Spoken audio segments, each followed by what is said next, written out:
আজ এলাম আবার ছোট্ট করে ভিডিও নিয়ে। এই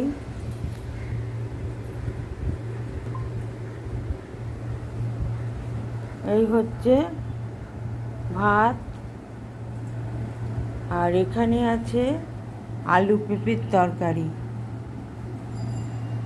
আলু পেঁপে জিরে ফোড়ন দিয়ে কষিয়ে হলুদ দিয়ে নুন দিয়ে তারপরে জিরে ধনে আদা এসব দিয়ে কষিয়ে জল দিয়ে দিয়েছি। নরম হয়ে গেলে নুন মিষ্টি দিয়ে নামিয়ে নিয়েছি। তারপরে একটু ঘি গরম মশলা দিয়েছি। এখানে আছে চিংড়ি মাছ পেঁয়াজ কাঁচা লঙ্কা দিয়ে ভাজা হয়েছে। এখানে হয়েছে ভেটকি মাছের ঝোল।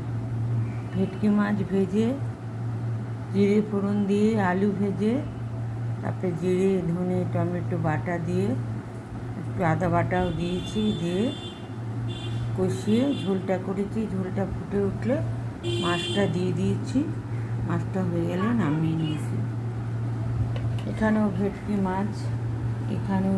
মাছ, এখানে আলু ভাজা, আর এখানে রয়েছে তিস্তা তোষার ভাত। এই হচ্ছে আমার রান্না আজকের। বলেছি না খুব বেশি রান্না করছি না, কারণ এখন খাবার লোক নেই, মেয়েরা কেউ বাড়িতে নেই।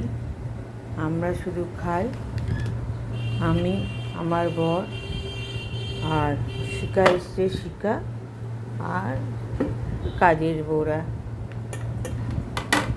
এই হচ্ছে আজকের রান্নাঘর।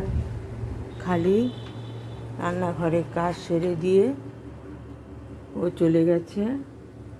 এই হচ্ছে আমার রান্নাঘর, ছোট্ট জায়গায় ওই রান্না করি।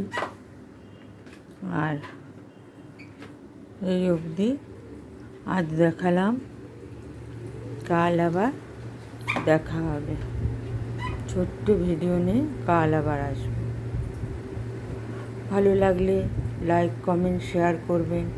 এটা রোজ রোজ বলতে লাগবে না নিশ্চয়ই, আপনারা সব জানেন। আমার ছোট্ট ভিডিও লাইক কমেন্ট শেয়ার কিন্তু করবেন।